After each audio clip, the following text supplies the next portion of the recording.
don't know why Larry, oh, sorry. I'm having trouble hearing Larry. I don't know if it's, He's a little muffled. yeah. That's because of my $150 camera that doesn't like to Yeah. listen to me. But I'll fix it.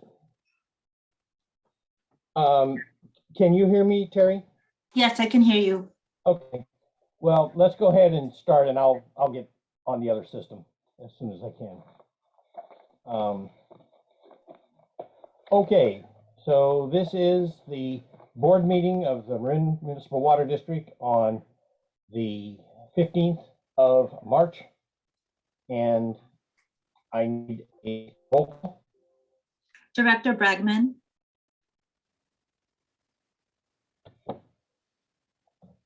Here. oh, Director Gibson, Here, Director Kohler, Here. Vice President Schmidt, Here. and President Russell. Here. Okay, I need a motion to adopt the agenda. move So approval. moved. Agenda. Are there any public comments on the agenda? There are none. Roll call, please. Director Bregman, Aye. Director Gibson, Aye. Director Kohler, Aye. Vice President Schmidt, Aye. and President Russell. Aye. Are there any other public comments?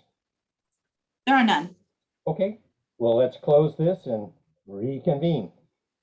Great. Okay, this is the meeting of March 15th of the Water District Board of Directors. There was a closed session that was finished at 7:07 p.m. There was no reportable action. However, there was direction to staff. With that, I need a public comment on items not on the agenda. There are no public comments not on the agenda. Okay.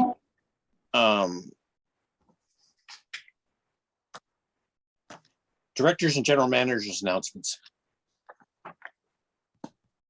Ben? I don't have any this evening, President Russell. Okay.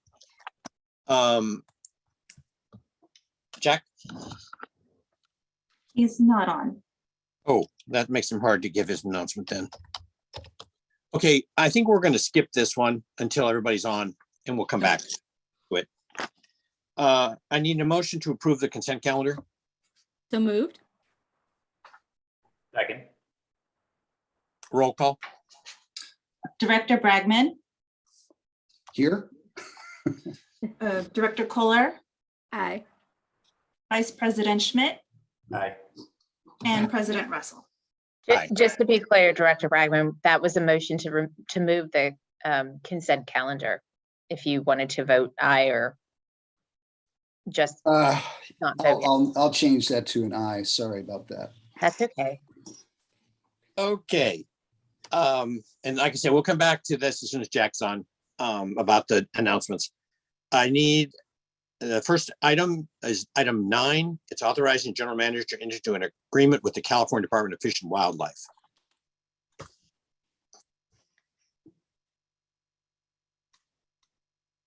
Good evening, board members. This is Matt Segas. I share my screen here.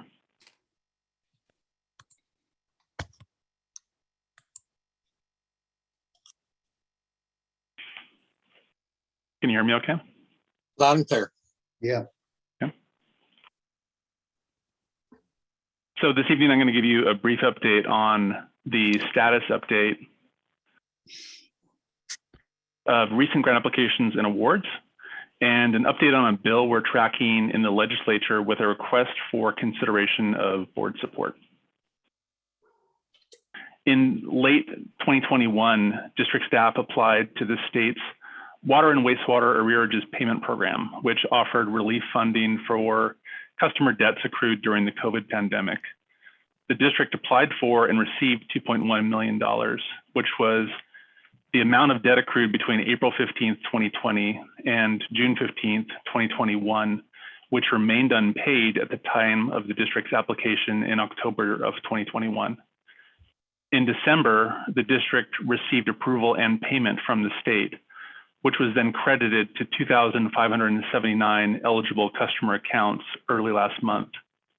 Per program guidelines, our customers were notified by mail of the credits to their accounts from the state funding program in the second week of February. The district was also notified of an award late last month for the Lagunitas Creek Habitat Enhancement Plan.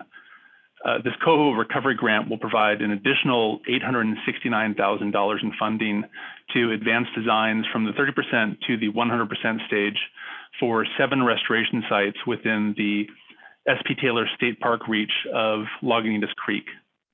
Staff will be bringing a contract amendment to the March 17th Watershed Committee for review.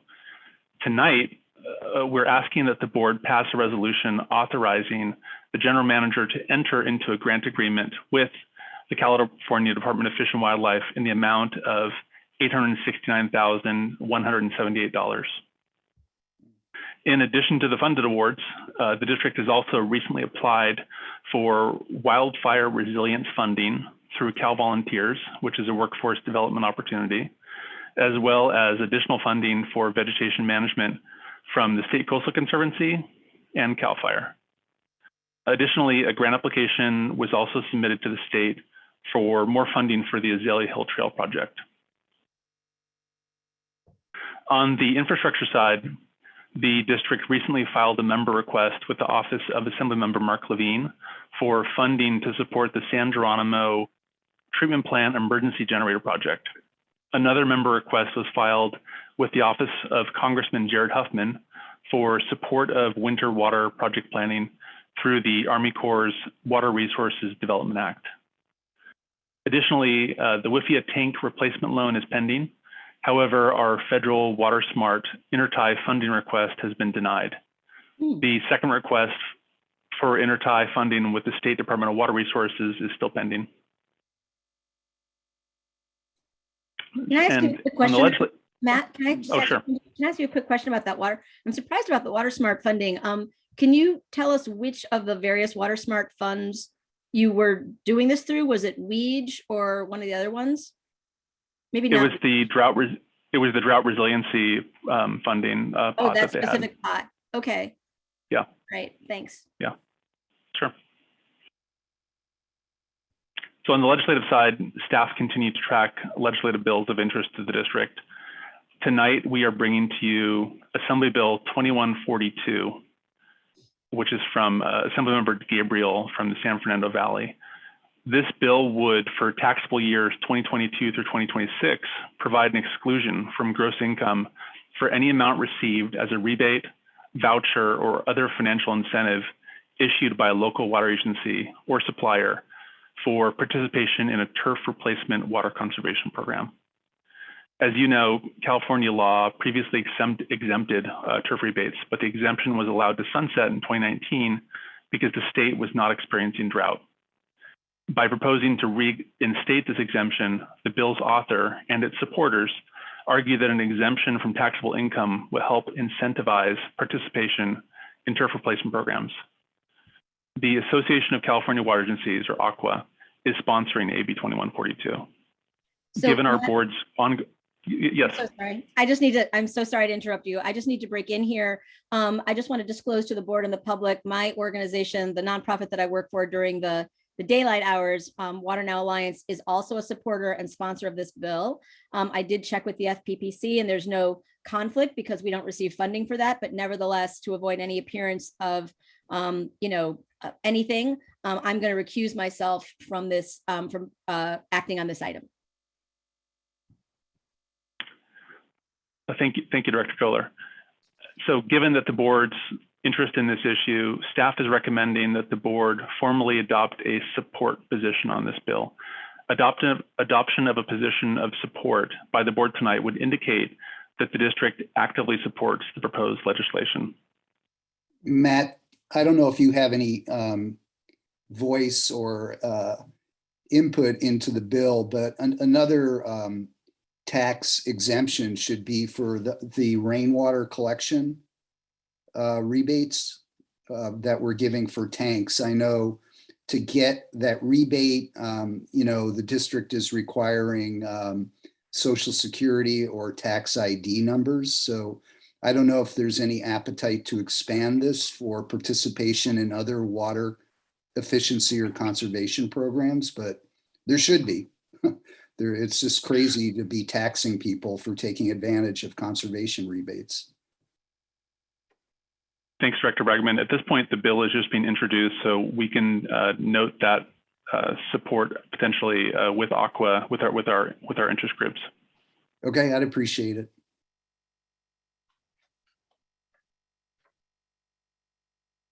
So in summary, we're successfully securing funding for COVID-related expenses and continuing to track new legislation and funding opportunities. But tonight, staff is requesting that the board, by resolution, authorize the general manager to enter into a grant agreement with CDFW, and staff recommends that the board adopt a position of support for Assembly Bill 2142. Thank you. And Matt, could I ask you a question? It was on one of your earlier slides about youth development, one of the grants. Yes. So what does that entail? Is that offering training for local youth to work in the watershed? Yeah, so Cal Volunteer is offering a pot of money. I'm forgetting how many millions, but we are partnering with the Conservation Corps North Bay to build staff for wildfire resilience. So essentially it would give us funding to use CCNB crews on the watershed for wildfire resilience work. It'd be a significant amount of funding that would allow us to employ the crews for multiple years. Oh, that sounds great. So are we coordinating with Conservation Corps as applicant, or? Yes, we are. We actually partnered with the County of Marin because of the way the funding is structured. They had to be the actual applicant, but we are maybe the major co-applicant, and Conservation Corps North Bay is the second major co-applicant. Okay, that sounds good.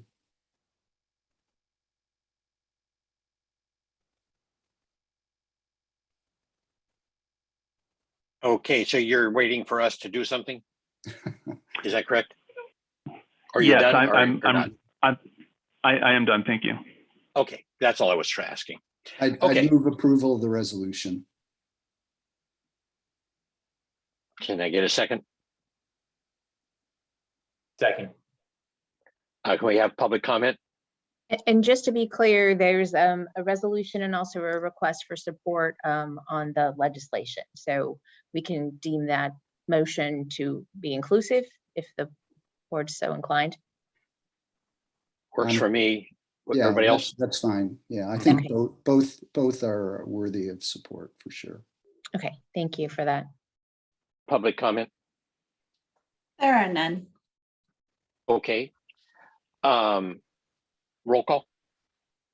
Director Bragman, Aye. Director Gibson, Aye. Director Kohler. No, Kohler's not going to vote. Oh, that's right. I apologize. Vice President Schmidt Aye. and President Russell. Aye. Okay, now can you? Before we get on, I just want to make sure. Oh, you're Molly, back. Okay. Should I record that as an abstain or simply a not at all? What's your preference for how that should be recorded? Director Kohler, I think it's appropriate to have our board secretary record it as an abstention. Okay, thank you. You're welcome. Okay. Item 10, Okay, good water evening. supply update. Good evening. Can you hear me okay? I switched over to Loud and clear. Loud and clear. headphones. So I'm just making sure I'm not talking to myself, which I sometimes am accused of doing. Could be worse. Could be worse. I know, I never argue. But anyway, tonight's And you water never supply. lose. And you never lose. That's a good point. With that, then, I'll just continue as if I'm talking to myself on the water supply update. But tonight's water supply update. That's what we think anyway, so don't worry. We'll keep it hopefully entertaining. So we will, as usual, look at our current state of water supply But tonight we're going to take a peek and just see what's happening with our sister agencies around the bay in terms of storage. And then we will look at our water supply projection as normal. But I did want to, this evening, I know not all of the board were able to make the public webinar. So we'll have a brief review of some of the slides and maybe a chance to hear from the board about your thoughts on the water supply assessment. And then we'll close with a quick summary. So our cumulative precipitation really hasn't changed much, notwithstanding, a little bit of rain that we received overnight, and there's a little bit more upcoming maybe on the weekend. So that's nice, but it's not really going to change this picture much as we see we're kind of closing in on the average. We're still above average, but we're continuing to close in on that. Reservoir storage is healthy. 103% of average, again, above average, but we're closing in on average. It would be really nice to get just a late season storm and just change the trajectory of that line a little bit. But even so, storage levels are doing pretty well. Around the bay, when we look at Lake Sonoma, it's about 60% of capacity. Lake Mendocino, similar, 59% or so. As you look at the East Bay Mud, their total storage, they're again around 70%, 69%. Valley Waters number, 26%. There should be a little asterisk there. I think most folks know that their Anderson Reservoir, which is one of their main reservoirs, is greatly reduced in capacity. So if we were to include that reduced capacity, they too would be right around that 68% mark in terms of total storage against capacity. But when Anderson is fully operational, their water level today, they're at 26%. So fairly going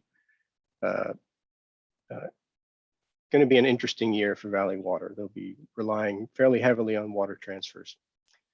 The PUC, they're also at about 73%, and then our water storage on the mountain is about 93%. So we are better off than our peers around the bay.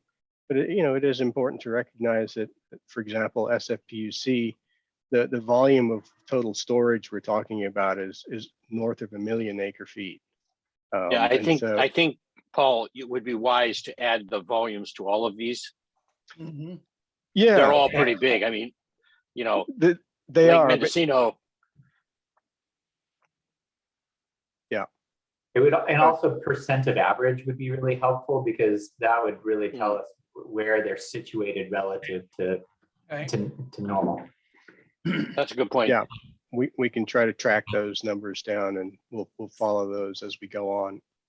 But anyway, it does give us some insight just relative to where we are with respect to some of our sister agencies. Looking then at our projections, we're going to finish the water year. It looks like slightly below average. Though I would say we've adjusted since our last meeting. We've adjusted our projections, which for folks listening are these dashed lines, with the gray line representing no more rain at all, and the orange line 25%, and the blue line 50% of average rainfall and runoff. The green line representing the average. So we've adjusted this to reflect that we may well be constrained from Lake Sonoma this summer. So this is reflecting a reduction of about 8 million gallons a day from Lake Sonoma. I would also point out that these are raw demand numbers, so we haven't factored in any conservation into this line. So that's why I think that we'll still be able to say that we're going to finish the water year somewhere around the average storage, depending on what the rainfall and runoff is as we go forward. There had been a request in a couple meetings ago for us to indicate somehow in terms of our total storage, what the loss of total storage was from sedimentation in the reservoirs. We've attempted to show that by this dashed gray line. So the black line is our nominal capacity that we've published of 79,566 acre feet. The gray dashed line represents about 1,000 acre feet or so, less than that, which is the sedimentation that's occurred over time. So it's a fairly small change in total reservoir storage capacity. Moving to the water supply assessment. So we had the first public webinar last Wednesday, I think it was. It seemed to me to be fairly well received by the public. And there were some good questions and some non-questions that were just sort of statements. But I thought overall it was appreciated by the public who attended and were interested in learning about what we're doing in terms of water supply assessment. And some of the questions. I agree, Paul. I thought it was a very good presentation and very effective. And I really recommend the two board members that weren't able to attend that you take a look at the YouTube video of that conference, because I think you'll find it quite informative. Do. Agreed. I just would say that when it came down to it, it was really, I think it really helped people to understand the range of what we're trying to look at and why, and with an objective eye. And I think that was a really great way to start the process. Good, I thought good. the graphic, Paul, from Jacobs that had the megaphone thing with here we are now, and then it opened up and it showed where the options are, or Yeah. what could happen. I thought that was Yeah. one of the most interesting graphics I've ever seen, very frankly. Yeah, I thought it was neat. I've seen it a couple times, and we'll see it here this evening in another minute here. I was just going to run through a couple of Cool. these slides Have at it. just for folks that hadn't seen it. We'll get some good mileage out of this. So the questions that we're trying to resolve really are: how much water do we need? What's the likely drought and hydrology that we need to plan for? And then as we think about those things, how do we test our current storage against those sort of hypothetical situations? And do we need additional supply? And if so, what are those alternatives that we could be looking at? And which ones are more favorable? What are their strengths and weaknesses? And how do we assess them? How do we think about them? And then come up with a series of recommendations that's really our roadmap, right? So this slide was put together by Jacobs, and it's just sort of 6 key elements of the project. With the first 3 over here, if you don't even bother to read the details in there, they're really trying to get at understanding our current risks and then establishing where we think we should be. So, right, if you were to try to translate some of these jargon bullets here, it's the first one is what sort of level of service are we really thinking about providing in terms of a water supply? And then this decision support model really looks at sort of a mathematical way to represent our system. How does our system work? And we need that, and you'll see that in a minute here. But the next step, and these are sort of somewhat in parallel, we need to determine what the duration and severity of the drought that we could be facing in the future looks like. And then we do need to quantify what the supply and demand side looks like as well. And we can develop water supply alternatives, and using this mathematical model, this decision support model, we can kind of run through perhaps portfolios of different options, from demand management to recycled water, and see how the system responds to that test hydrology, that stress test drought that we come up with. And then that's part of the evaluation. And then we need to look at those options and understand where our preferences are in terms of those supplies and which ones are the most reliable and resilient for us to continue to meet our mission. So the last 2 are really identifying and evaluating the alternatives. And of course, they culminate in the roadmap. And then just, this model is graphically shown on the right. It includes all of the Sonoma water system. So we can look at their system, understand what all the demands on their capacity and what their constraints are to provide us water, as well as looking at our water system in combination with North Marin to understand how we should be operating. And it's going to be a valuable tool for us to evaluate our decisions as we go forward. And the cone of uncertainty that President Russell was talking about here, where we are today, we don't know exactly what future state we're going to be faced with, but we can imagine a range of potential futures. And then we can understand that, how our solutions may help us meet that range of potential futures. So it is an important thing to understand that we're not engaged here in a mathematical equation where we're looking for a very specific number. Where there's going to be a range of potential outcomes that we could be looking at, and with different risks and different probabilities of occurring, and we'll need to understand what solutions are going to work best for us. And we'll do that by looking at historical droughts, what the climate models are telling us in terms of what's going to happen, and looking even further back through the paleo records and developing. This is the megaphone figure I was talking about, guys. Yeah. So that's part of the process that we'll be going through. And again, another way of thinking about it is, shown graphically here on the right, there's this wide range of options that we'll be taking. And our job isn't really to weed them out in any particular way and discard them, but to help us understand what sort of priority we need to develop these supply options in.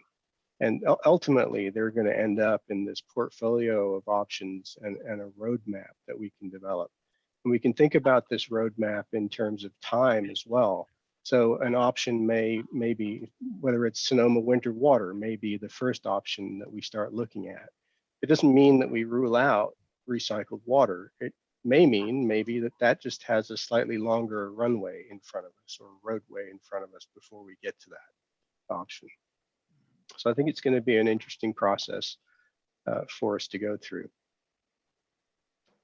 And then, the management strategies, I talked about the baseline. That's sort of where we are today with these minor planned improvements in our system. How does our system operate? What sort of shortfall would we be looking at?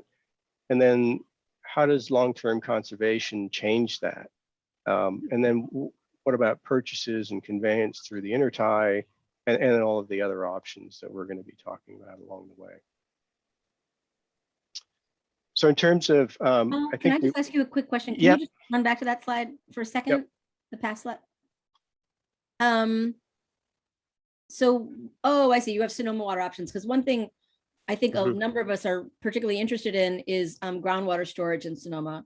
So I just want to be sure that when you're talking about Sonoma water options, you're not only thinking about, the various pipeline conversations that I think we're all very excited about, so that we can take more of our contract capacity, but also long-term groundwater banking. I just, for purposes of a list like this, I think it would be useful for the board and the public to call that out separately. Yeah, interestingly, right? So we talk about winter water, but what we would actually use to replenish the groundwater would actually be winter water. So it's just another variation. So our reservoirs are one form of storage, so that would require the conveyance that we've talked about and kind of conceptually. It's similarly, groundwater banking is just another storage vehicle. So they're different takes, and groundwater banking does show some promise for sure, and we'll be carrying that forward, I think. I think it would be great to include that, because I get a lot of questions about it, and I think it's just not transparent here. So thanks for doing that going forward.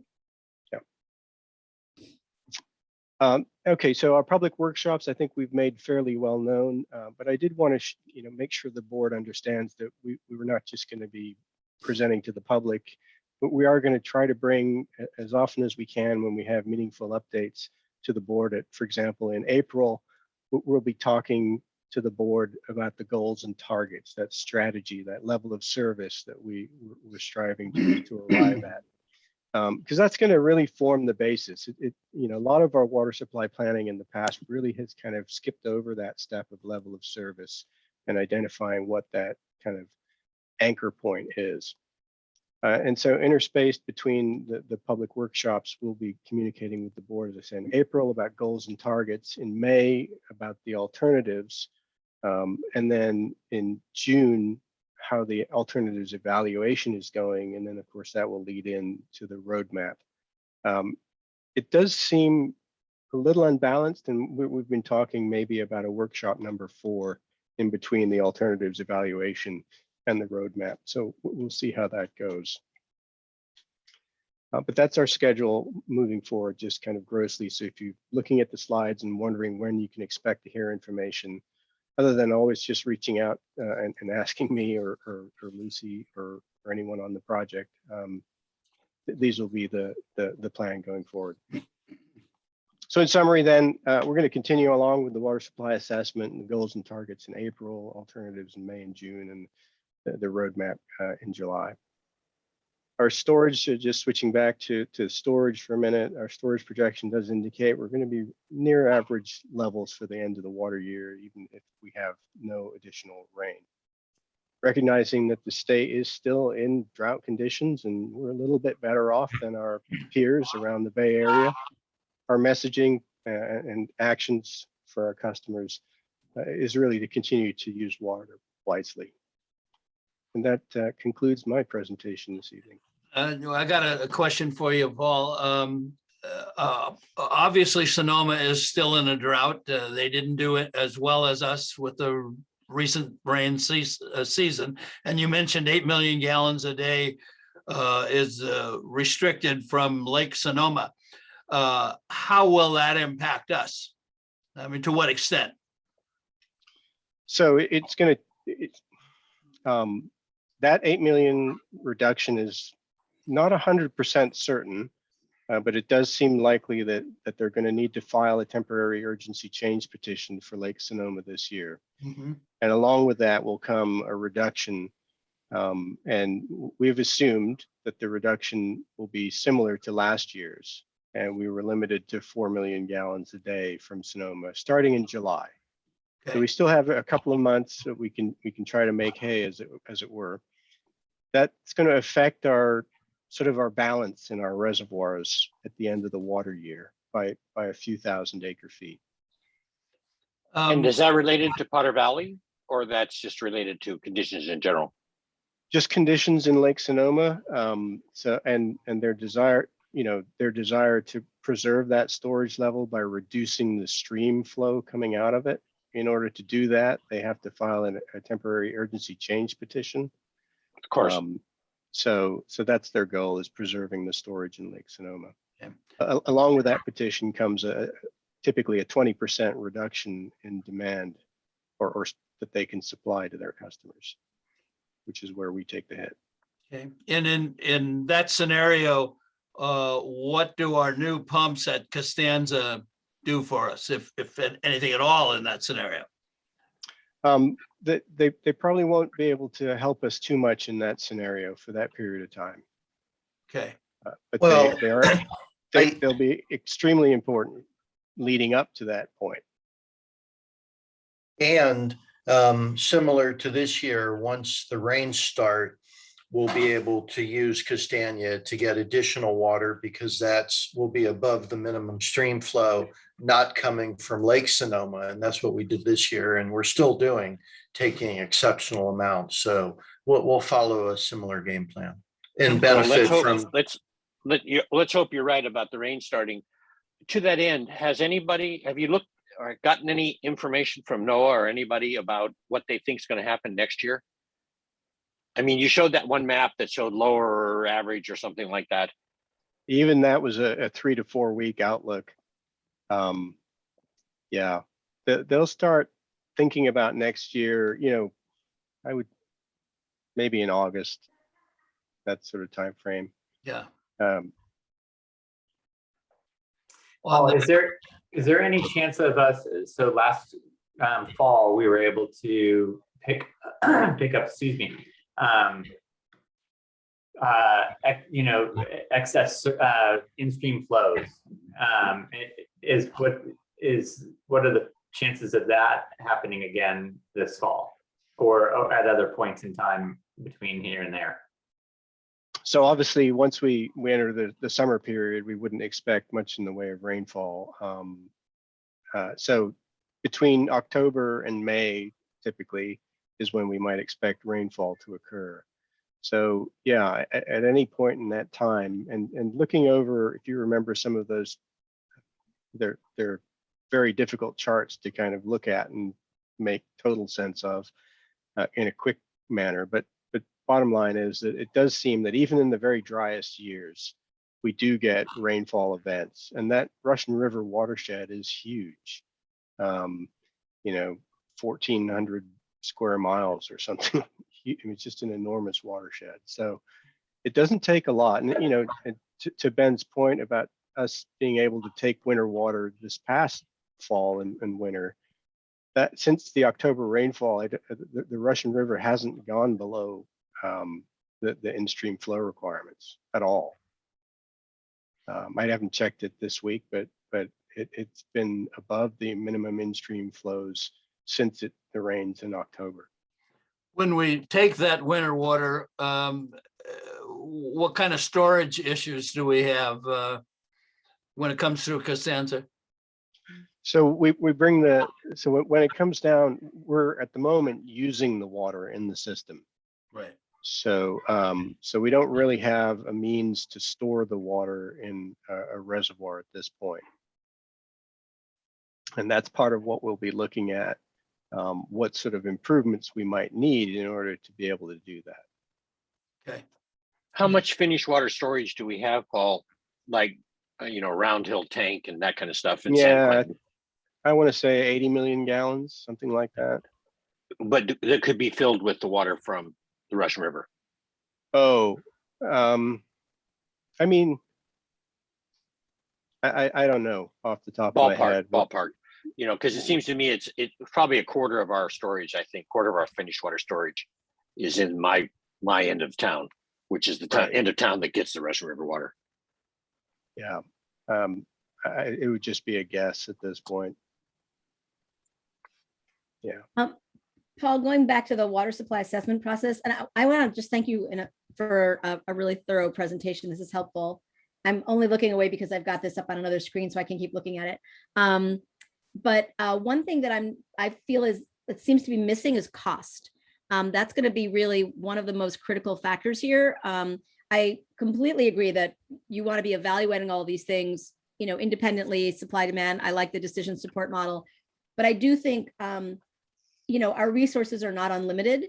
And so I think we can't really do a full assessment without that. And it just seems like an obvious thing that's missing from this water supply assessment process slide. So I just want to make sure I'm fully understanding how this is going to go forward. Yeah, it would be unfair of me to expect that this was a full disclosure of the scope. This is really just a very high level hit, and you're absolutely right. Cost is going to play a role in all of the options as we go through and evaluate them. We'll be updating the costs on all of those. Paul, So could I just to be ask clear, you a so the couple assessment questions? will include, so this will include costs. It will include costs. Okay, yes. Great. So on the next update, if that can be pulled out as a separate item and just where in the process that's going to be, and I think that would be helpful for the public and the board. Okay. Yeah, Paul, we can do she's that. not asking for the numbers. She's asking No. for the Where it's placeholder happening. in the slide. Yeah. Yes, No, and I thank get you it. for interpreting for me. Got it. Okay. A couple questions, Paul. On the slide showing the decrease in supply, I think it would be a good idea to put in another line for conservation. We have had that line in there. Mhm. We're under 15% conservation mandate from the state. And again, I just think it's helpful for the public to see on a page, a virtual page, how conservation actually extends supply. But it's just something I think that we should continue to include in our presentations. But on the supply options, there's a project plan in North Marin that caught my interest, and I'm not sure, we haven't really discussed it. And it's a study that was done by West Yost Engineering about putting in slide gates on the spillways. And that seems to be a very promising thing up at Stafford Lake. And it seems that it should be something we take a look at here in Marin to see whether we could outfit our spillway at Kent with the slide gate that we could open or adjust to increase. Even if we had a 3-foot slide gate on that facility, that would be, I'm not sure what the acres, the surface area is, but we could store several thousand acre feet of additional water there. And the same at Nicasio. I know you've talked about Nicasio, the difficulties with Nicasio, whether expanding Nicasio could infiltrate into the town of Nicasio. But again, what we're talking about is a 2 or 3 foot slide gate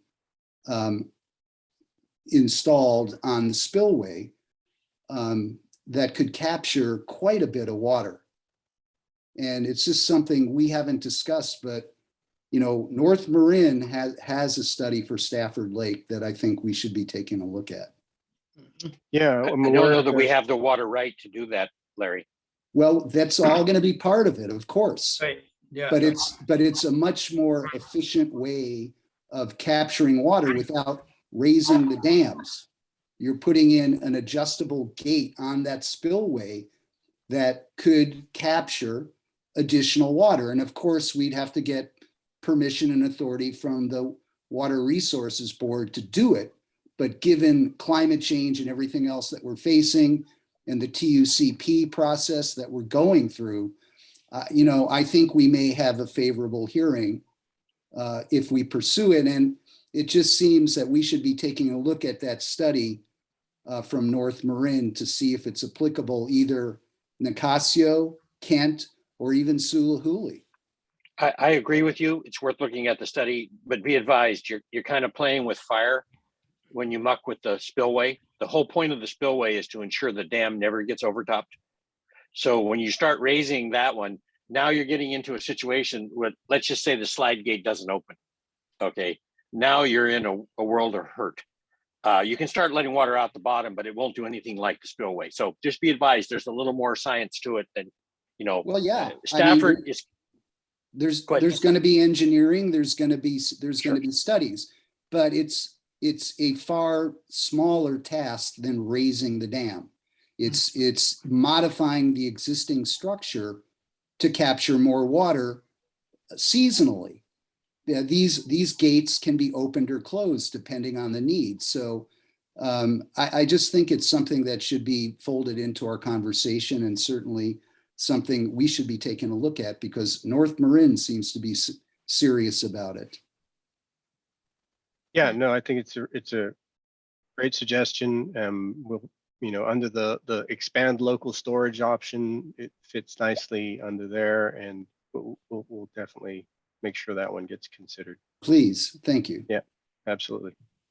As long as we're expanding these, Paul, the other one that I meant to mention is under expand recycled water, because that can be fairly limited. Is the assessment going to be actively looking at direct potable reuse? Because those regs are supposed to come out. We've discussed this a little bit within the next couple of years. Yeah, there's several. So under all of these, there are several options that aren't Right. explicitly called out. Yeah. So DPR, IPR, environmental releases. Yeah. Okay, just making sure. Absolutely. Yep. Okay. Any other questions?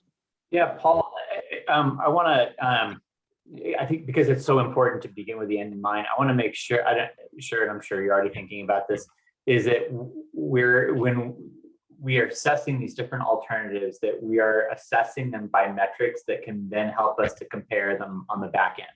So cost per acre foot, things that allow us to see things in a normalized way. I know these are apples and oranges and other various fruits and vegetables in difference, but we need, at the end of the day, especially for our customers, they need help interpreting and seeing how these things compare. I just want to make sure we're beginning with the end in mind with the way that we're going to be presenting information so we can see the trade-offs in ways that are fairly transparent. Yeah, that's an excellent point. And obviously cost per acre foot is one that springs to mind, but all of them, we're in the process of developing those sort of goals and metrics to go with those goals, which I think is where you're headed. So I think the first internal staff meeting on that will be on Thursday this week or Friday, excuse me. I think it was originally Thursday, got moved. Friday this week to really start diving in on the first couple sets of alternatives, because although those bullets look kind of linear, they're occurring in parallel. So, but yes, we will be developing metrics to help us evaluate. Any more? Public comment? Yes, Roger Roberts, please. Go ahead, Mr. Roberts. I just want to provide some supporting remarks for the point that Cynthia raised on costs. There's not only capital costs, but capital costs over time that it takes to put a program or project into play and complete it. And then there's operating costs over time that also have to be included in the analysis. And so when we ask for cost information in the assessment, it needs to cover costs over time during construction, if you want to refer to it that way, and over operating time, and when and if there needs to be replacement and maintenance. So I hope that the cost figures that are provided by Jacobs will be thorough and complete. And so Cynthia's is raising a spot on issue, which is not a simple one number. Thank you. Next, Mr. James Krajewski, please. Hi, thank you. Can you hear me? Yes, sir. Loud and clear. Oh, okay. What seems to be often missing in some of these discussions is what is the real end point of what users in Marin want in terms of a water supply? What is the vision of life in Marin? Should we have lawns? Should we have swimming pools? Should we have golf courses? What should we have? So it's hard to get to the issue of what the whole water supply should be. If you focus on what we need, one could get down to say, well, all you need is enough water to stay alive every day. You don't need water for your lawns, you need water for anything else. I think what needs to be focused on more is what do Marin residents want? What is reasonable? And the focus mostly has been on people living in Marin, but not things such as businesses. You know, for example, golf courses. Do we need plant nurseries because they use water to water plants? Do we need gyms because they have showers in them? I mean, it's all of these kinds of things. They're not in this vision of what is reasonable or water use in Marin or what water users in Marin want. So I would suggest that we need to look at an endpoint before you can determine how much water we have to look for in the future. The other thing I would comment on some of those slides from the consultants is there was an awful lot of technical jargon in those, and I think that they need to be simplified for the public out there. Thank you. Thank you. Thank you. There are no further comments. Okay. With that, I'm going to roll us back to the reports from the board members. So Jack, anything to report? No, again, I'll remind you, April 8th is the North Bay Watershed Biennial Convention Conference. So try to be there. Yeah. And it's virtual. Yes, well, it's actually mixed, but we'll have some sessions that are in person. But it's, most people I'm sure will be there 100% virtual. Yeah. Larry Bragman, I'm gonna have to pass tonight. Thanks. no problem. Monty, Nothing. thank you. Cynthia? Nothing for me. Okay, well, I got one. The District Operations Committee was held on the 11th of March, last Friday. The committee reviewed and referred the Marin Municipal Water District's hazard mitigation plan to the regular board of directors meeting. And you will hear about that item this evening. If adopted by the board, the district will be eligible to apply for federal grant and funding opportunities. That was in the consent calendar. The committee discussed current drought restrictions and referred the item to a regular board of directors meeting for additional discussion with all members.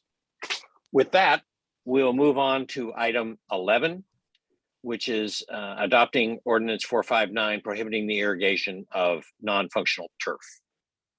Good evening, board members. Carrie Pollard, Water Efficiency Manager. Let me pull up the presentation here. All right, you should be able to see it now. Yes. Yes. Okay, very good. Thank you. Okay, so ordinance 459 prohibiting the irrigation of non-functional turf in new non-residential landscape installations that are using district water. We're going to start with an overview. We'll review the existing commercial non-functional turf within the service area, and then we'll move on to reviewing the ordinance, the details of the ordinance of 459, which will result in preventing future installations through code updates. This item is really focusing on new connections, recognizing the board input that we received at prior meetings in the development of a non-functional turf prohibition for the district. Carrie, I would recommend that first slide, you change that to state that it's potable, district potable water. Because if we're supplying reclaimed, this doesn't apply. So yeah, we can have that discussion. It was written up as district water, all district water. So we can certainly have that discussion.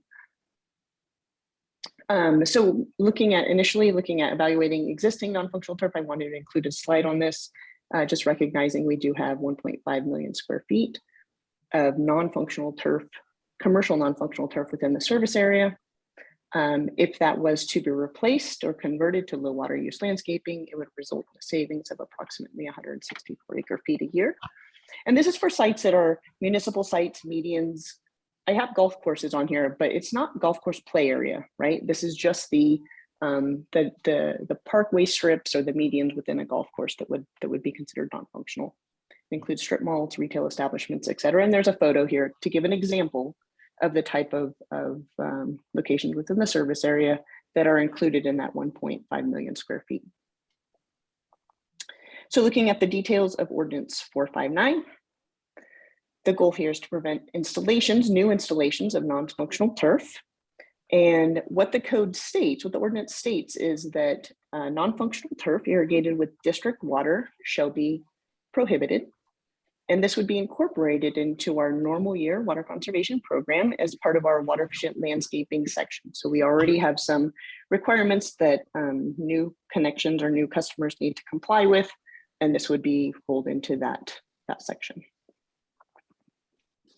The definition is notable, and that's because the language that is incorporated is fairly simple, right? Just a prohibition on using our water for these types of sites. So what types of sites are we referring to?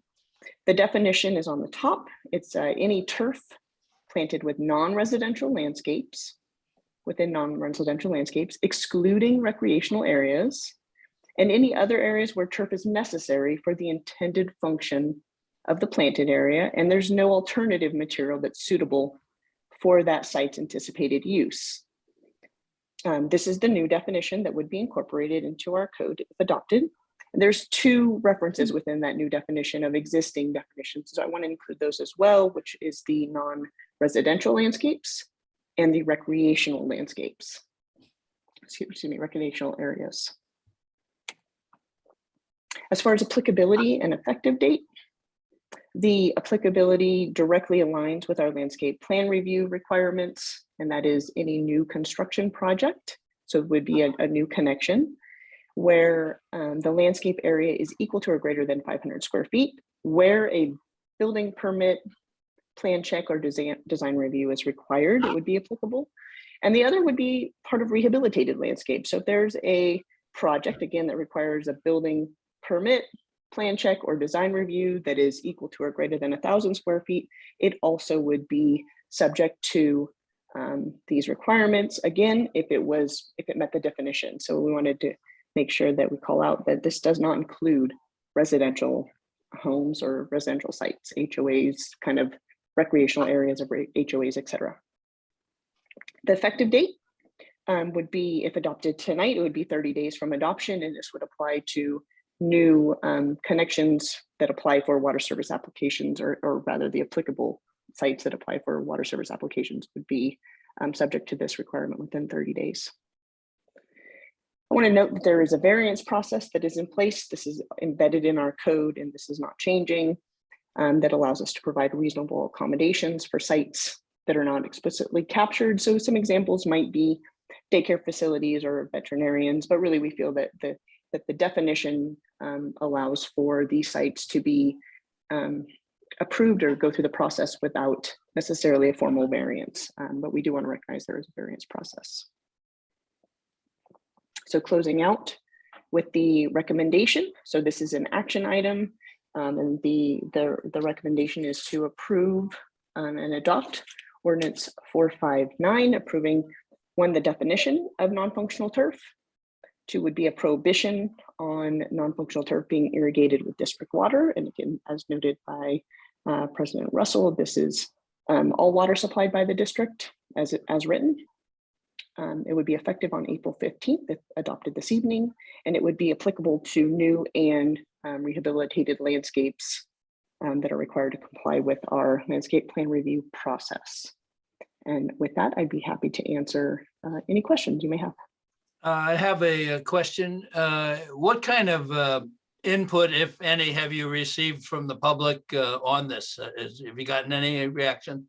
Particularly golf courses, for example. I know you're working with them. Have they talked to you about this? You know, they haven't expressed any concern directly to me. They recognize that the play area within a golf course is really their primary function. And if there's an opportunity to, reduce unused areas, then they would be, open to it. I think it shows the collaboration that they're interested in continuing those conversations and being open and willing to the discussion. Good. Yeah, the golf courses seem to me, Carrie, to have been really good partners. I just want to take a minute and thank you and your team for bringing this over. I know I brought this up some time ago, so I appreciate your sticking with it. And even though the action, the specific water supply benefits may be modest, I think this is an important first step, in ensuring that we don't continue with water wasteful practices. And I really want to thank the staff for taking this recommendation seriously and moving it to this point. And I know we're going to have public comment, but I'd just like to make the motion to approve the ordinance. Yeah, I also want to join with her support of bringing it forward. I've talked to some acquaintances that manage large commercial spaces who are really anxious to kind of move forward into the new landscape paradigm that this will really support. And I think it's a really vital and necessary step for Marin to take. And ultimately, I think it will only add to the beauty of Marin County by moving forward into a more sustainable landscape. So I think it's a good idea, and I think it's good to start with new and rehabilitated landscapes, and obviously keeping it away from residential property until folks can see really what we're talking about here. So, I do also thank you for bringing it forward. I think 30 days is too short of a period to enact it. I think there would be buildings that are already in design that you're going to step right on their toes. I mean, what's the rush? It's, you know, it's something that's not, it doesn't even exist.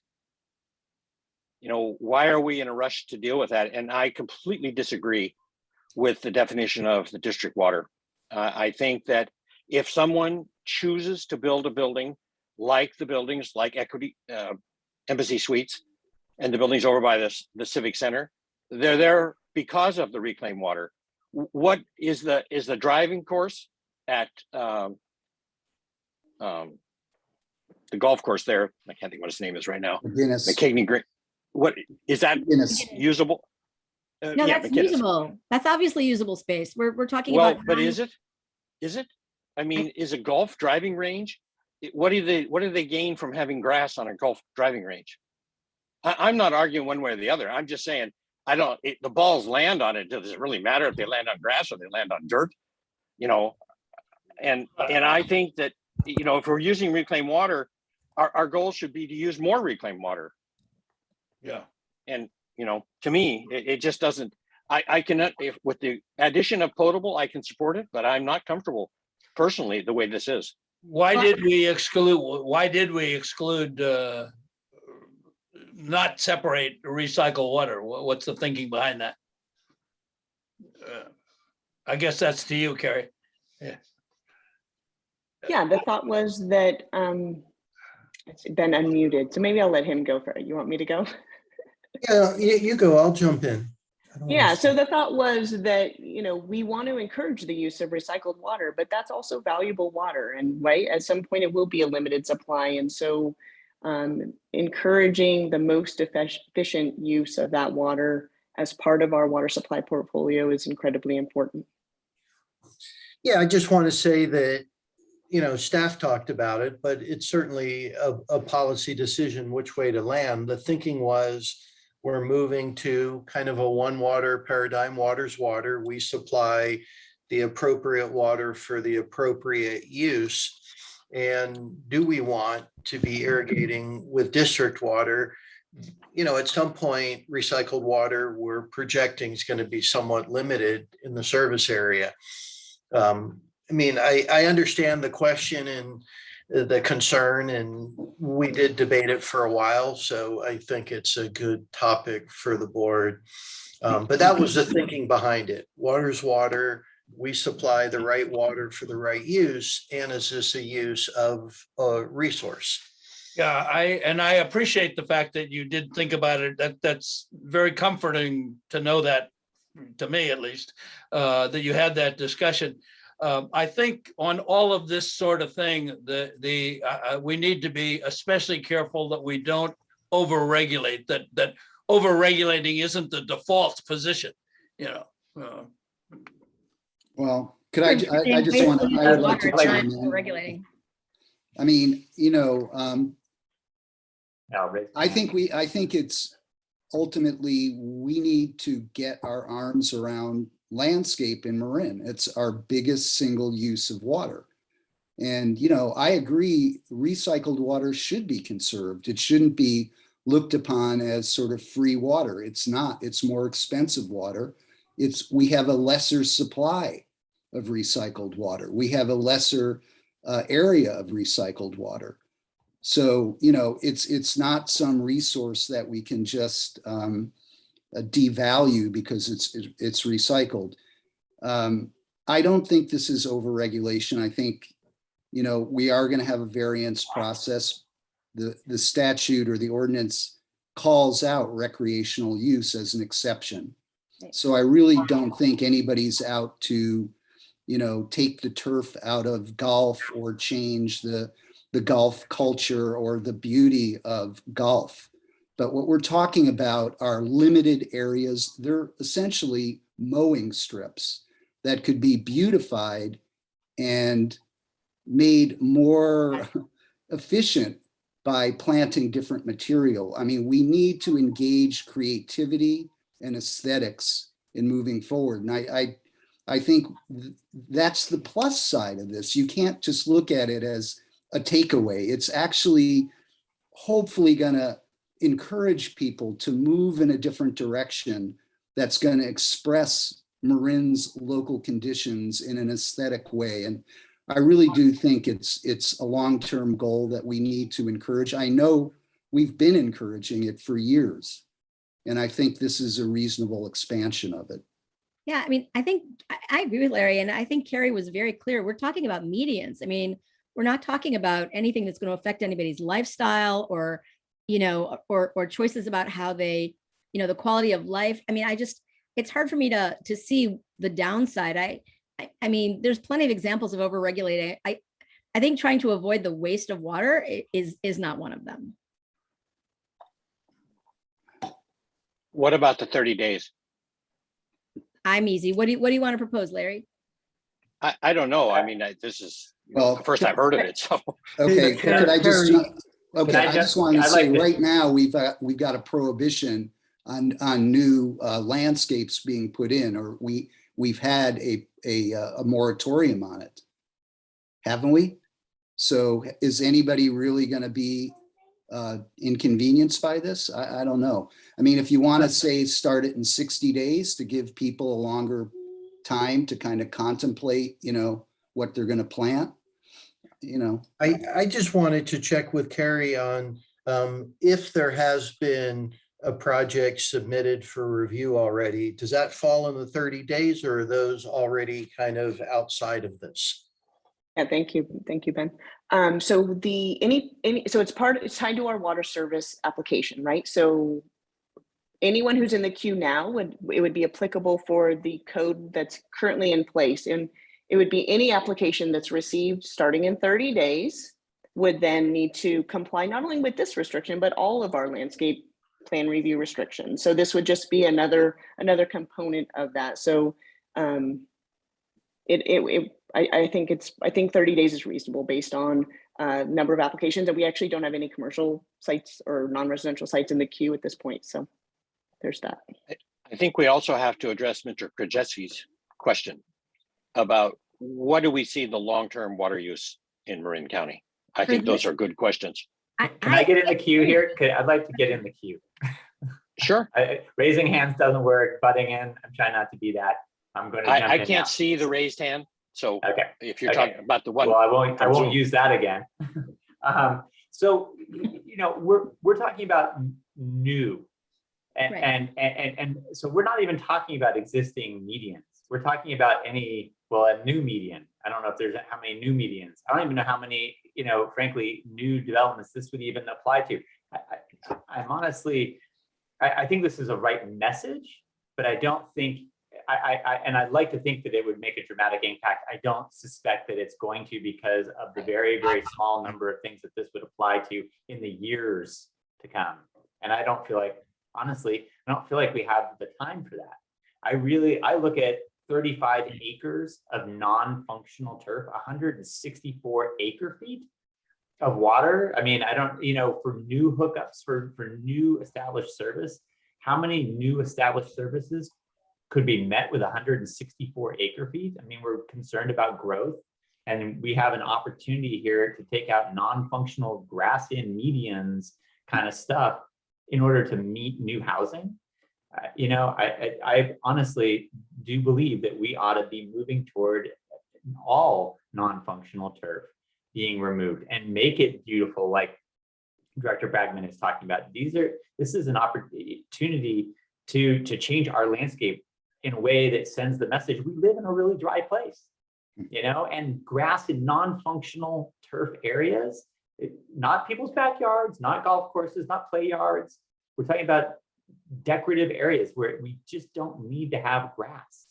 We could have a really substantial impact. And when we've just gone through the last summer where a lot of, where we essentially put all grass on life support, we're probably going to be there again sometime soon, if not this summer. Why not just transition it? I mean, in some ways, we're sort of like, if we don't say just get rid of non-functional turf, we're sort of saying there's a future for it. I don't think there is. I think that, you know, eventually when we start looking at the cost benefits of this, we're going to say that's not where we should be saving our water for, is for you know, grassy medians.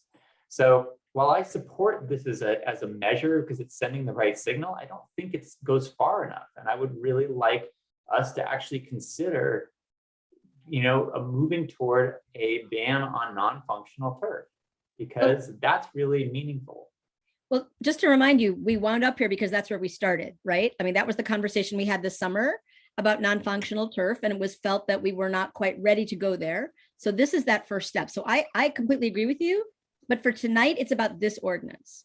And, to me, this is not about our lifestyle. And, I think the questions that were raised, I completely agree with the commenter about the vision. I think it's something we've talked about. It's something we need to continue to speak about, especially in the context of the assessment. But this is, as we've all said, a very, very narrow first step that's just laying a baseline for new installations. And to me, this is a no-brainer. I agree, and I support us taking this important step in terms of a signal, but I think that I fear that it puts us like feeling like, okay, well, we've dealt with non-functional turf. And I don't think so, Monty. I think it's a first step. Yeah. So would the board be willing to I would propose a motion that we do adopt this, but that we continue with addressing all non-functional turf and come up with a proposal for how to phase it out over time. It obviously can't be 60 days or 30 days. It could take years. That would be fine. But that's, to me, the message that we ought to be sending people putting in non-functional turf now, only to tell them that we would like them to take it out a year from now, or that we intend that. I think that's also unfair. Yeah. Before we jump to new proposals, we have no second for this yet. There's a motion. Okay. Thank you. And any other board comment? Okay, can we have public comment? Yes, there are two, Roger Roberts and James Krajewski. Mr. Roberts, please. I assume you can hear me? Yes. Loud and clear. I'm confused about what we mean by new. And I think of the median strip that has not been planted for Sir Francis Drake, for example, which had major street improvements, and the median is still a wasteland throughout the length of where they did the work. So is that going to be a new median, or is that a replacement? What do we mean by new? And is replacement incorporated within the phrase new? Particularly when you think about things like what are going on in the county periodically with new street alignments and planning. I think you need to explain what you mean by new. Carrie, can you address that? I certainly can. So the Sir Francis Drake project was submitted for landscape plan review years ago. It's been in process for some time now.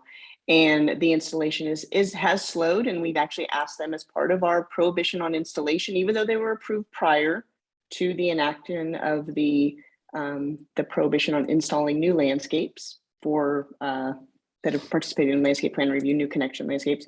We've asked them to hold off on that as part of our drought response. And so that would not be applicable to this ordinance.